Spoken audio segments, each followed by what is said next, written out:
Hello, assalamualaikum mga lalabs, mga vibes. Good morning, magandang hapon Pilipinas, Luzon, Visayas at Mindanao. At sa mga kapwa ko Dabawenyo, hello, may hapon sa inyong tanan diha. At sa mga kapwa ko din po FW sa Landor, hello, good morning. Pag-uusapan natin itong kaso ng anak ni Boying Rimulya na tuluyan ng ibinasura. At ang sabi pa ni Boying, ganun talaga ang buhay. Wider lang. Ganun talaga ang buhay 'no, kapag ang magulang mo ay isang abogado, isang nasa gobyerno, at malapit sa pangulo na bangag, ngiwi at adik, according to Amy Marcos. Ang mga kapwa niya din adik ay talagang ligtas sa administrasyon ni Bongbong Marcos. Malaya ka ngayon. Yung mga adik na nakakulong nakakalaya. Yung mga adik na nagbibinta ng ipinagbabawal na gamot, malayang magbinta. Malayang gumawa ng karahasan, manggahasa. Ano nyo ba na ang daming issue ngayon ng panggagahasa? Dami ngayong issue ng patayan, lalo na sa Mindanao sa iba't ibang bahagi. Dahil mga adik yung pumatay. Yung doon na nga lang sa ano, sa Bukidnon ba yun? Kamakailan lang yun. Wala pang isang buwan. Nabalita na yung anak na adik na anak nilang panganay pinag-aral ng magulang iginapang kahit mahirap. Ay hindi nila alam na napabarkada at ayun nalulong sa pinagbabawal na gamot. Nagkautang-utang tas nanghingi pira walang maibigay ang magulang nung natulog na abay halos inubos ang kanyang buong pamilya. Buti na lang mayroon siyang maliit pa na kapatid na tago at hindi napaslang, yun ang nagsumbong na kuya niya.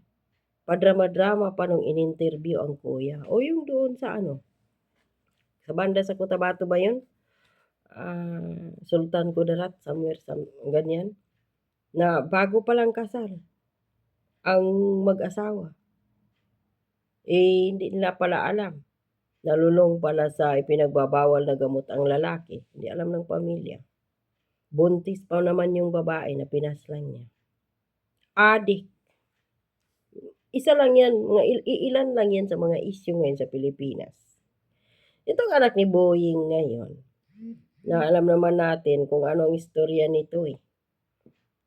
May in-order na imported na ipinagbabawal na dahon mula sa Amerika na halos 1 kilo at hinatid sa kanyang bahay, sa address ng kanyang bahay ang bagahe, package yun. At nasubaybayan iyon ng PDEA na yung ba pangalan nun? Ng ano na yun, na imbis na i-ano ni Bongbong Marcos, parangalan, si Wilkins Villanueva pala yun. Tinanggal pa. Sa puwersa na, pinaano na siya, early retire na meron pa ata siya nung mga 5 to 6 months pa sana. So ngayon, ay dito sa balita ngayon, ganun talagang buhay, sabi ni Boying sa pagkabasura ng drug case laban sa kanyang anak na si Juanito Rimulya. Pinaninindigan ng Ombudsman ni Ombudsman Jesus Crispin Boying Rimulya na wala siyang gamit na impluwensya sa pagkabasura ng drug case laban sa kanyang anak na si Juanito Jose Rimulya III. Siya ang Justice Secretary noong panahon na dinidinig ang kaso. Nakalaya nga yun eh. 2 months and 3 weeks. Tapos, nagkaroon siya kagad. Wala nga yung, di ba, walang piyansa yun. Pero nakalaya. So, nakalaya. Tapos, dinidinig pa rin patuloy ang kanyang kaso. Ayon kay Rimulya, hindi siya kailanman nakipag-usap sa sinumang hukom at ang tanging ginawa niya ay tumulong sa paghahanap ng abogado para sa kanyang anak. Hindi nga ikaw ang nagsasabi o nakikiusap sa mga husgado, sa mga judges ng kaso laban sa iyong anak. Kumuha ka ng magaling na abogado, nagbayad ka ng malaki, At itong abogado na kinuha mo, siya yung nakikipag-usap dito sa mga judges ng kaso ng anak mo or sa kaso ng anak mo on your behalf. Logic lang, ang daling isipin. Kumuha ka nga ng abogado, so magaling ang abogado ang nakikipag-usap sa mga tao na malapit doon sa humahawak sa kaso ng anak mo. At ang DOJ ngayon ay hawak mo pa rin.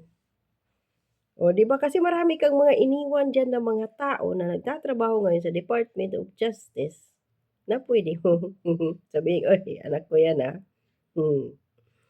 alam niyo na ang gagawin ninyo. Ganito, ganito, gano'n ang ibibigay ko sa inyo.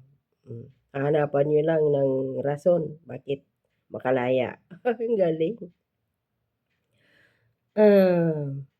So, hindi daw siya nakipag-usap. So, abogado, yun lang ginawa ko. At naghain sila ng tamang motion. Ganun talaga ang buhay. Kapag marunong ang abogado at kapag porsigido ka, talagang may nagiging resulta. Oo, lalo na pag pira ang pinairal, no? Magaling ang abogado mong kinuha at yun, gumawa ng hindi natin alam. Baka may pananakot pa sa mga judges dahil uso yan, di ba? So, noong Oktubre 2022, inaresto si Remulla III ng PDEA at NAIA Interagency Drug Interdiction Task Group sa Las Piñas matapos umanong makuhaan ng halos 1 kilo ng high-grade marijuana or kush na tinatayang nagkakahalaga ng 1.3 million pesos. Pagkaraan ng halos 3 buwan, o yun nga, 2 months and 3 weeks.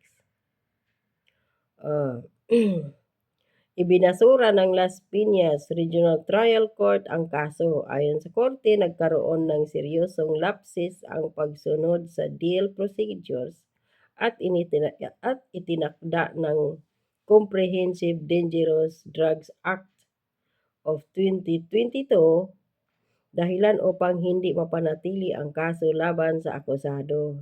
The fact na tinanggap ni Juanito Remulla III ang boxes at sinabi niyang kanya yon, tinanggap niya, ibig sabihin, siya may-ari nun. So, paano magkaroon ng lapses? Meron na lang lapses dahil bayad na yung mga humahawak ng kaso. Ayaw man aminin ng mga judges sa mga mababang hukom or hukuman, meron talagang nababayaran or tinatakot at natatakot. Lalo na pamilya ang involved na sasabihin, lalo na Remulla. Alam naman natin kung gaano kabalasubas ang Remulla.